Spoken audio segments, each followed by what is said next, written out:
Zay nisesy teo ko ndeha ho asaitsika ampitiavana ampanajana raha isika mitehaka Ramatoa le général Juliana Ratofson andray ny anjara fitenenany ety anoloana manasa ampanajana tompoko.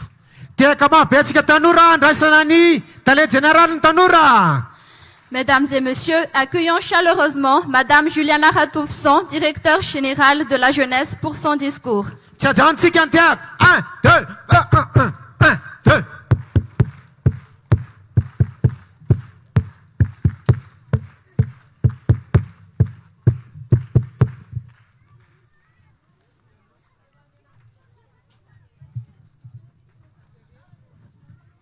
Andriamatoa lehibe ny distrika eto amin'ny distrika ny Manjakandriana.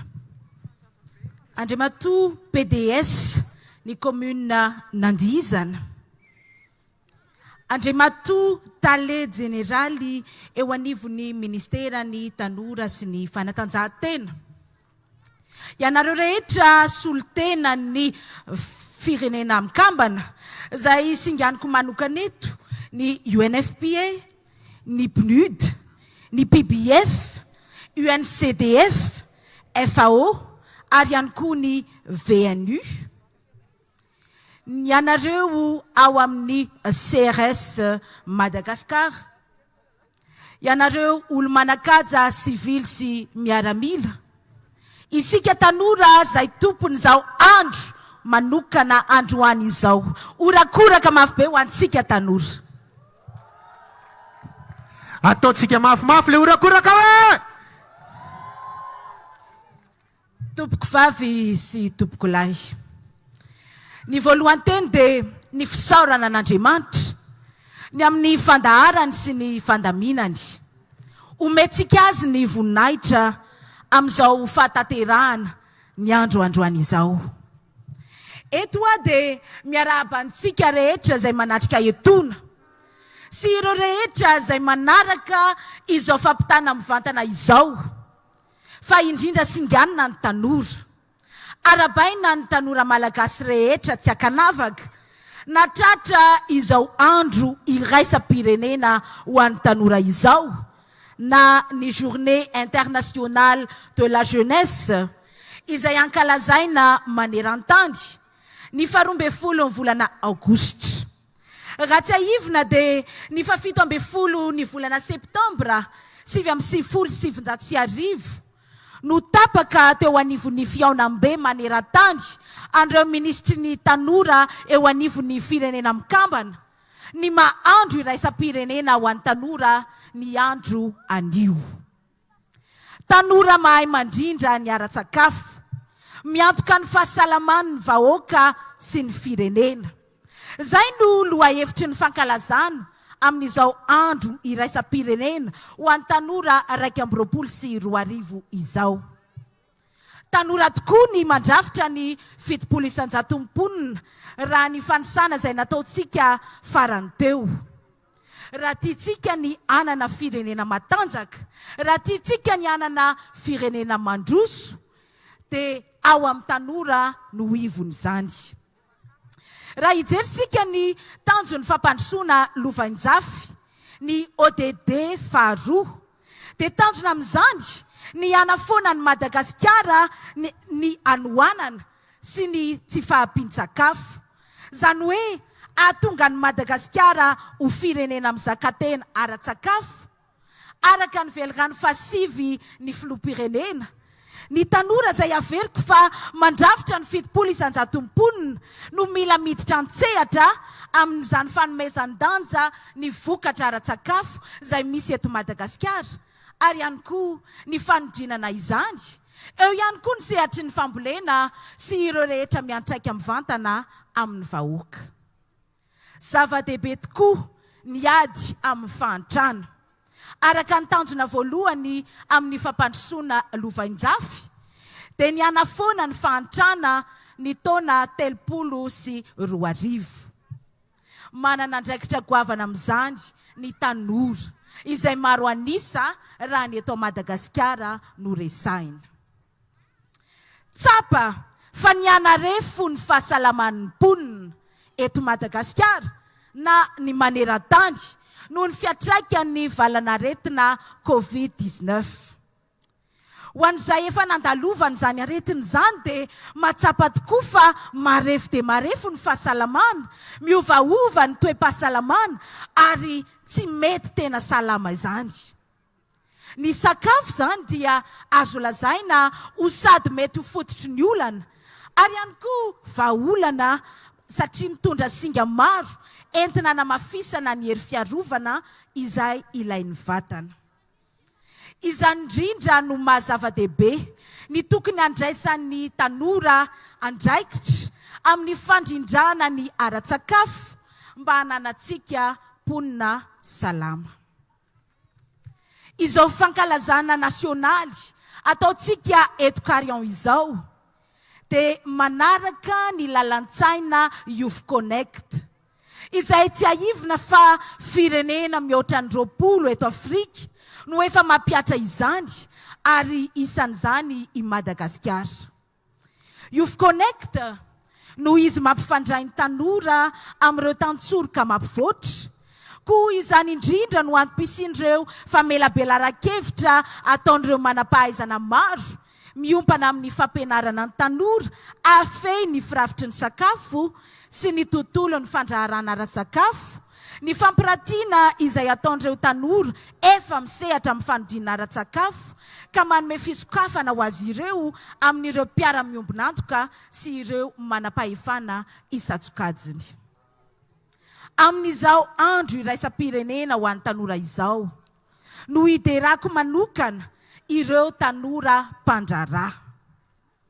Iarahantsika nahita fa maro ny orinasa ny sedra olana nandritra n'iny COVID-19 iny. Fa maro kosa nefa ny orinasan'ny tanora izay niforona tao anatin'izay COVID izay.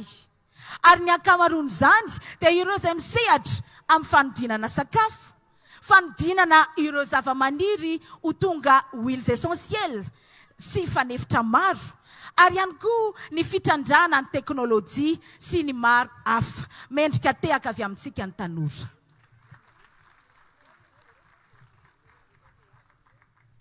Atokisana tokoa ny tanora raha ny lafiny famoronana. Fa eo indrindra no andrasana avy amintsika mpiantsehatra rehetra anampy sy anohana ny tanora mpandraharaha mba ho tonga matianina mamaly ny filampolony eto Madagasikara ary afaka mamatsy any ivelany. Eto am-pamaranana dia mamela ahy anareo hisaotra ireo mpiara-miombonantoka izay tsy mitsahatra manohana sy miara-miasa amin'ny ministera ny tanora sy ny fanatanjahantena. Fisaorana ihany koa ho anareo mpiara-miasa rehetra, ho anareo tanora, ho anareo fikambanan'ny tanora rehetra manerana Madagasikara, ary mampahery antsika amin'ny adidy sy andraikitra iantsoroana ho an'ny tanora sy ho an'ny firenena malalatsika. Ankasitrana ihany koa isika rehetra izay namaly ny fanasana ka voronlanina eto amin'izao toerana izao. Permettez-moi d'adresser un message à nos partenaires ici présents. Transformer les systèmes alimentaires, l'innovation des jeunes pour la santé humaine et celle de la planète. Tel est le thème de notre célébration de la Journée internationale de la jeunesse de cette année. Malgré le contexte Covid qui a fragilisé la santé humaine et planétaire, nous devons y faire face. L'engagement des jeunes est essentiel à la transformation des systèmes alimentaires. Si les jeunes, qui représentent les 70% de la population malgache, prennent en main la lutte contre la pauvreté, d'après l'objectif de développement durable numéro 1, aussi bien l'ODD numéro 2, la lutte pour la faim zéro, nous pourrions être sûrs d'avoir une population en bonne santé et garant de son avenir. C'est pourquoi, à l'occasion de cette journée internationale de la jeunesse, toutes les forces se joignent à nous afin d'éduquer nos jeunes dans la transformation alimentaire, l'entrepreneuriat, le domaine de l'agriculture et beaucoup d'autres domaines. L'objectif est que les jeunes soient le pilier au développement et constituent une force pour la nation. Je profite de cette occasion pour remercier nos partenaires. La célébration de la JIJ de cette année est exceptionnelle. Exceptionnelle. C'est grâce à vos engagements et c'est grâce aussi à vos contributions respectives. Nous avons fait preuve de l'esprit Youth Connect, qui est de rassembler tous pour un même objectif et aussi de connecter les jeunes aux diverses opportunités économiques. Et je vous félicite. Au nom du ministère de la Jeunesse et des Sports, nous vous adressons nos sincères remerciements. Vous étiez toujours avec nous, vous êtes toujours là pour nous accompagner et dans le futur, toujours prêt à donner plus pour le bien de la jeunesse. Le ministère de la Jeunesse et des Sports est ravi d'offrir à tous nos partenaires un trophée en guise de reconnaissance en étant meilleur partenaire de la jeunesse. La remise de ces trophées va se faire au cours de la semaine prochaine, mais pour ces quelques agences, je cite l'UNFPA, l'UNICEF, le PNUD, le CRS et l'OIF, je demande aux représentants respectifs de monter sur scène à la fin de ce discours afin que nous puissions vous les remettre officiellement au nom de Monsieur le ministre de la Jeunesse et des Sports. Et pour les autres partenaires du ministère, les directeurs de la jeunesse frapperont à vos portes la semaine qui vient pour la remise. Sur ce, au nom de Monsieur le ministre de la Jeunesse et des Sports et du ministère, je déclare ouverte la célébration de la Journée internationale de la jeunesse qui va s'étaler pendant 1 mois dans les régions à travers nos directions régionaux de la jeunesse et des sports. Merci de votre aimable attention.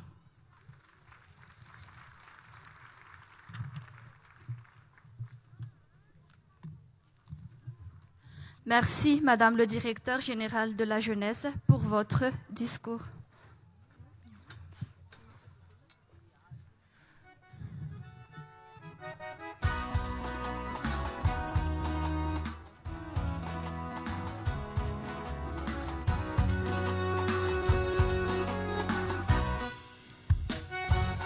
Ny zavatra hitantsika eto araky ny nambara teo dia maro loko ary zay ny antony nampisehoana ihany koa ity loha hevitra ity. Andray tanora anankiray isika azay professionnel ihany koa izy ity, professionnel de danse, ary anisany manany maizy azy izany olona izany. Tsy iza izany fa Michel Zozo sy Soafifi. Tiaka mabe